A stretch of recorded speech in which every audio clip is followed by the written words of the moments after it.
Welcome to Flipping 50, where I address your top questions and struggles. I share what to eat and how to move to get the energy and vitality you want in this second and better half. And I'm your host, Deborah Atkinson. And today I'm answering a question from a reader. So we're tackling the question that is so appropriate as we enter this holiday season. And it's appropriate any time of year, but as we get more and more great invitations, great opportunities, we can also get a little pushed off the wagon, hence the title. Avoid falling off the wagon and getting run over by it this holiday season. So the question comes from a listener who found me on YouTube, is watching exercise videos and started listening to the podcast, reading the blog. And her question is, how do you avoid, falling off? And how do you stay on track when things get busy or you go through, say, a family crisis? And recently, looking at an illness for a family member where you have to, maybe you're the caregiver. So lots of instances where that can apply to any of us. But I'm going to give you this very short list that may sound like a broken record. So many of these things I've covered before, but it's a great reminder here of what needs to happen. So in direct response to that question, and thanks so much for sending it, I do appreciate it. So when I read a question like that comes in from a subscriber who connects with me through Flipping 50, by the way, I can't personally respond to those unless you're a VIP client, but I will respond when I have a question that's asked and it is on target with something I hear on a recurring basis. This is where you'll find it shows up. So keep those questions coming because I read those. We use them for creating content in blogs, in podcasts like this, and or in exercise videos that we'll put on YouTube that are accessible for anyone. And the other great place for you to go and add your questions is at flipping50tv.com, and that's flipping50tv.com. You can enter your question or your greatest challenge there, and that's for consideration in the next and upcoming seasons of Flipping 50 TV show. And you get immediately access to Muscles in Minutes, which is a pictorial guide of over 20 exercises, but there are over 40 illustrations of how to do the exercise, along with here's how to start, here's how to end, here's what it should feel like, here's where you want to avoid it, here's the modification.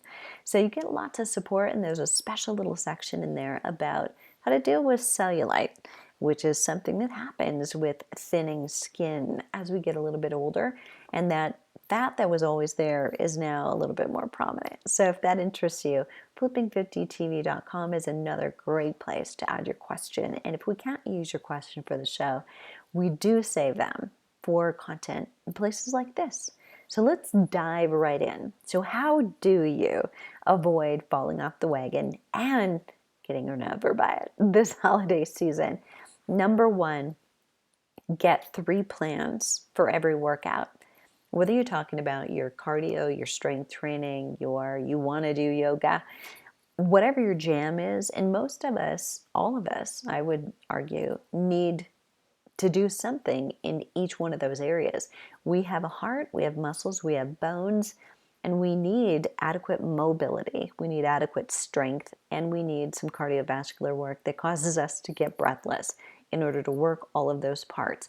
You may feel like yoga is my exercise of choice, but I have to argue that you're not getting your heart rate up adequately enough if you're doing that, and you're not getting adequate strength training. So in spite of the marketing that may tell you this helps bone density, you're really not doing yourself justice. So for every workout, plan A, plan B, and plan C.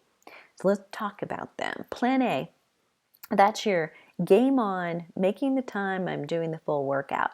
Now, full workout doesn't mean longer anymore. The optimal workout, if you've been around the Flipping 50 community, you know that is actually probably shorter than you've ever done in your life.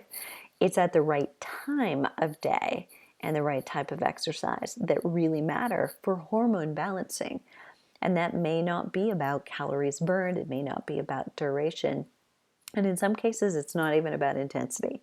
But it means specific to your plan at the time of day that fits best.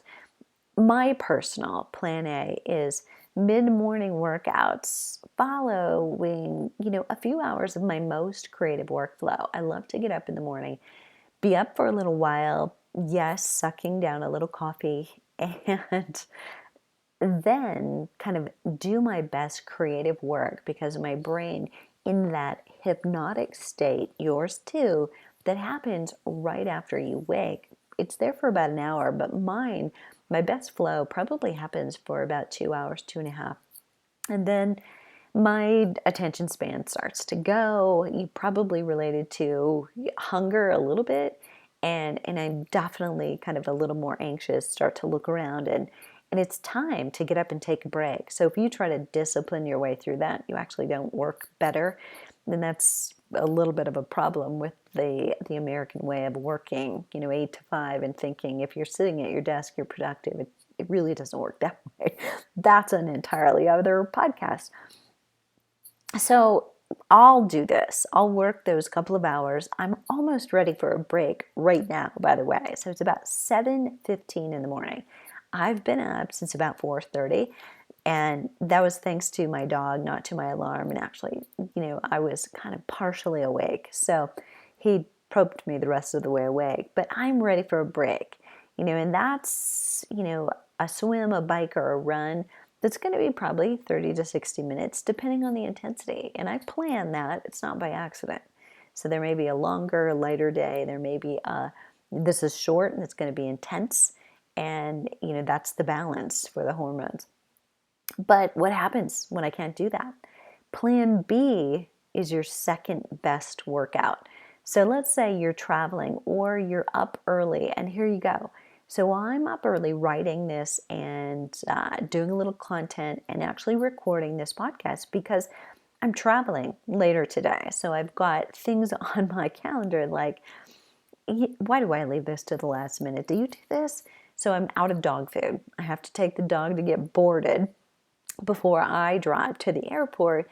But before I do that, I have to stop at PetSmart, get the dog food, take it, pour it into, the drill. So those last minute things that you didn't really count on create a need for plan B. My flight is late enough in the day that I should have been able to do my plan A, but this is an example, not a tragic emergency, but yet got in the way. So it's got to fit into your day or your obligations to other people, other things. So I'll be getting a quick interval training on the bike trainer before I finish packing me and the dog and making all the little stops that I had not planned on wanting to do. Plan C is that if all else fails, workout. So every morning, I'm going to fit some kind of workout in.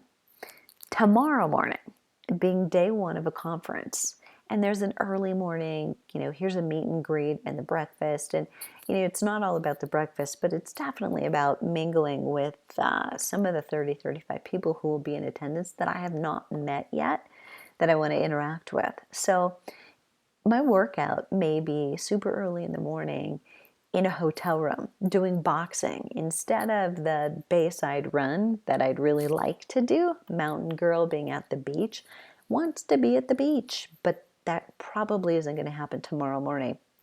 So I will get something because I'm going to be sitting the rest of the day. Now, when I say that, I want to make sure that you realize I'm going to do something every day, but sometimes it's inactivity that I'm doing. Meaning, sometimes it's just walking the dog around the block and getting outdoors. Sometimes it's just a stretch or just a little core exercise. Nothing else fits into that time. I'm not going to let anything else intrude because having a morning routine is just as important as having a bedtime routine. If you want to get a good night's sleep, and then in the morning, it's if you want to have a good day's work, right? Or energy level. The routine is really, really important. So it sets me up for success every day, all year long. So are there emergencies? Yes. I've had some really tragic ones. So maybe it's stretching or it's a plank before a shower in the bathroom, on the bathroom floor. Been there, done that. And that might be plan C, but I've still messaged myself that this is a part of my routine, it's a part of who I am. And let's get real here. The reason we do fitness activities regularly is so we're ready to cope with the emergencies of life, and or more optimally to enjoy the celebrations of life. And that might be special vacations where everything changes and you're ready for it and you're fit and you're strong and you're vibrant.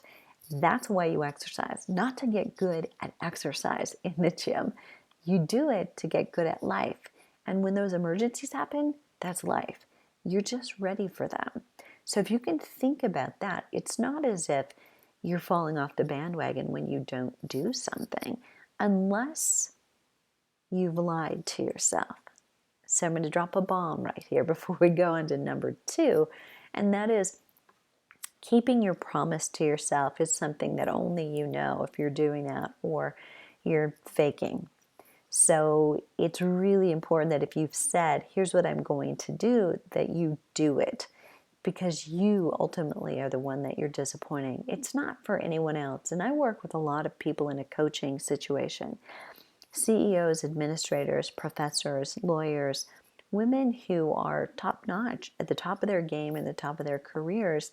And it's inevitable that at some point you won't be able to do that A workout. But there is a difference between needing to default to B or to C and breaking your promise to yourself. Just not getting out of bed. And just saying, it's too hard. It's so hard to get out of bed. Okay, really? We have the babies. Come on, girls. Right? I'm not buying that. So I think it's, time for you to potentially look at, is it not that important to you? Is it just something that you don't want to do? And if you do, you've got to know that sometimes you have to go through that too tight a tube to get to the other side. I can remember being pregnant, being, 9.5 months pregnant, thinking there is no way around this. That big baby is coming out of me one way or another. And yes, I want that, but then I'm like, no, I don't. Right? So you've got to go through, the tough stuff to get to the other side. And the discipline of doing it is really important. So a better analogy with that pregnancy is sometimes, right, you have to change what you're doing with alcohol, you change what you're doing with caffeine, you change the way you're sleeping or the side you're sleeping on. Lots of hard things happen, but we did it, right? And you can do this too if you're committed to, this is absolutely what I do want, and for a little while I have to observe some discipline in order to get there. So number 2 is be that girl. That girl. This actually comes from one of the flips that I have in Hot Not Bothered, my brand new book. It's out on Kindle. I've actually just ordered my proofs of the paperback, and as soon as I have mine and it's up in the Amazon store, it'll be available for purchase by you, either directly through our website just for shipping, or you can get the free PDF download just immediately. And you can either print it off or you can just look at it, read it through your computer. But be that girl. What do I mean by that? If you've always been the go with the flow, easy to please gal, stop it. Please stop it, right? That girl ate things that caused digestive issues, drained her energy, and caused weight gain. You're not doing anyone a favor when you do that. You're not going to be in a better mood. You're not going to be at your most creative best like that. So who do you have to take care of first in order to take care of somebody else? The old, worn out, tired analogy of putting on your oxygen mask first, sometimes cliches are the best. That describes it.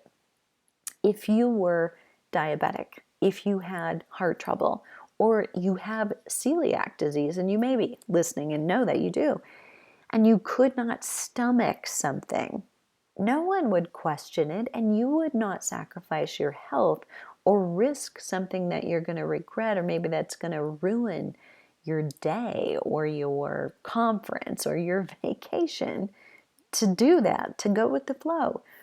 So why wait until you do have a diagnosis? And there are a lot of people that would say anybody who's not diabetic in America, given the standard American diet, is pre-diabetic. That we're all kind of at risk and vulnerable if we're not careful. Heart trouble is the #1 killer of both men and women.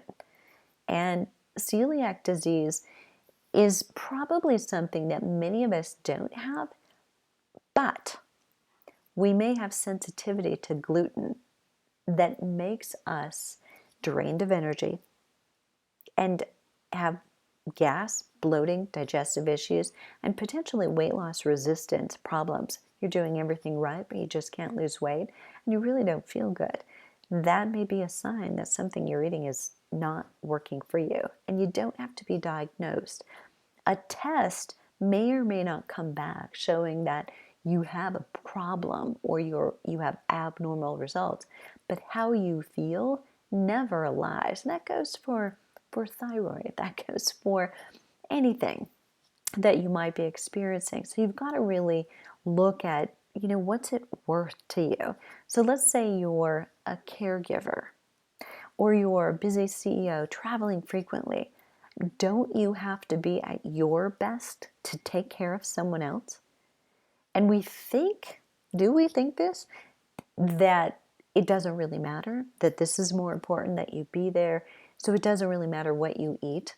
You don't have time to think about that. I think you have no time to not think about it. You've got to take the best care of yourself. You have to up your game, not down it. Your immune system, your energy level, your clear thinking has to be at its best. It can't be secondary. You have to, if you're a CEO, make taking care of you your business. If you're a caregiver, the same goes for you. I'm leaving for a weekend with 35 other health and wellness experts, the experts in their space, who even among us have gluten intolerances. They have been exposed to mold. They're recovering from cancer. And they know maybe they can't tolerate dairy. Even the carefully selected menu that's going to be given to the hotel staff members won't serve everybody's needs in our group equally well.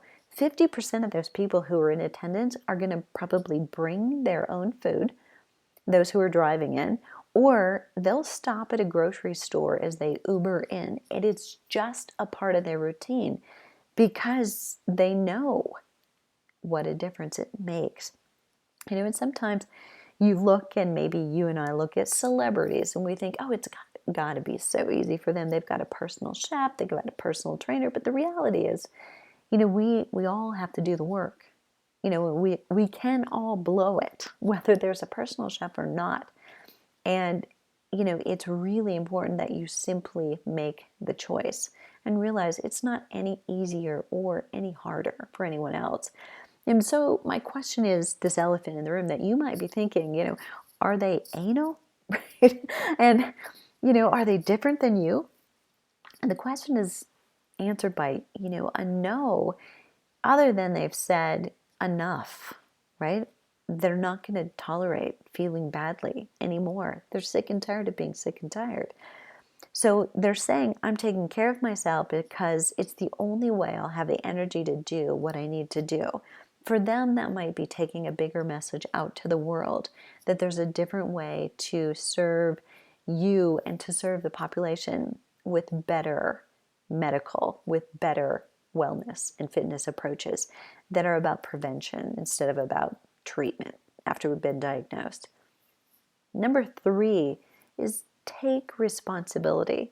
And I was kind of feeding right into that. So it was a great segue. But on a recent podcast for Flipping 50, my guest was 62, is still 62, and he's lost 50 pounds in this last year. He runs 6 businesses, and he's in every single one of them daily. He's not a silent investor or partner. He is the operating manager in every one of them. He commutes over 2 hours every day. He eats every meal except for breakfast out due to logistics of work and where these businesses are located. With 350 employees calling him, emailing him, and meetings, he's managed to exercise and eat well enough to change his blood pressure, drop his cholesterol levels, improve the way he feels, and his aches and pains. He was hit by a car 20 years ago. So his knee, his hip, his sternum is wired, literally. So he's got toxins inside of him that he's never had removed. So if he can do it, my challenge to you is that so can you. The probability that you can do this is related to the belief that you have about it. Like it was for him, as soon as he made up his mind that he was going to do this, and he asked questions over and over of me, and still does today, about, what about this or what about that? Which is better? How should I choose? What do I order? What do I avoid? Because he wasn't sure anymore. He knows nutrition rules have changed and it's not the same for everybody. So you've got to first have the belief there's a different way. Second, you have to have the right information, because healthy is a fluid term anymore. But looking at your responsibility, nobody is holding you down, force feeding you. No one is telling you that you can't get up 10 or 20 minutes earlier to make room for movement in your day. Number 4 is plan ahead. So freeze emergency made ahead meals. Make sure you've got things that are fast food but good food. Identify the foods that really do work for you, and that may be a part of what you need to do now before emergencies strike. Gather some easy go-to foods for your pantry. I had a client on a call last night who said, this week wasn't great, but, I actually had to resort to the emergency stash. She said I had to dip into the tuna, and tuna is not necessarily good or bad, but those larger fish, we know they're more related to mercury-containing foods, and they're not ideal to have all of the time, those big fish foods. Sardines are better. Salmon can also be toxic, but having it for an occasional emergency, so it's still a high protein, high quality source, just to mean that, okay, you don't have to stop at the store, you don't have to take this extra time, but put things in your pantry like nuts and seeds and tuna, canned salmon, sardines that can live on your shelf, bone broth, dried smoothie ingredients that can be ready on the go for a shaker bottle or to be made ahead in your NutriBullet or your blender, whatever you've got, and taken in an insulated bag so that you can be traveling anywhere you are and be someone who plans. Say you're going to be out in a restaurant. At some point, it's going to happen. The menu is just a suggestion. Never forget that. If they have salmon and something or sauce on it, ask them to leave the sauce off. So you're going to be able to avoid the gluten and the sugar, very likely, that are in it. Healthy is not the same for everyone. It's not the same for you as it once was. So planning ahead may first take that initial step of knowing what are good foods for you right now. And if you want to take the next step, work on getting into the next 28-day kickstart with Flipping 50. We start a new one last week of every month. This month It's all about holiday survival. So learning to use some phrases that will get you out of jail if you've got food pushers with you. And if you're looking for a quick start, we've already begun this month, but you can get in again for next month. So you can go to flipping50.com/28 day kickstart, all one word, and I'll put that link in the show notes. If you have been a student in the 28-day kickstart, I'd love you to chime in and let everybody know what kind of results that you had. What kind of information did you learn that was insightful and maybe have turned things upside down for you about what we learned in the first 30 or 40 years of our adult lives about nutrition and or exercise. So with that, I'm going to leave you, and I invite you to share with me your questions if you've got them. Leave them below the show link at flipping50.com. I love to hear from you, and this is where the content comes from. I'm answering your questions, your challenges. If this episode was helpful, please leave a rating in iTunes. It really helps. And then share it with a friend. Surround yourself with a supportive community of women who are on the same journey. To get the most of this week's episode, check out today's show notes at flipping50.com/podcast. And this one will be published on Halloween, October 31st, 2017, but don't be scared. And that's where you'll find the juicy links that we've talked about today. I'll leave a link to Hot Not Bothered, the brand new book, both on our website where you can get the free PDF and the paperback book, or the link in Kindle where you can just read one on the go in your Kindle book. And I look forward to hearing from you, and hearing about your successes as you maneuver and navigate through your holiday season. And I'll see you on the flip side.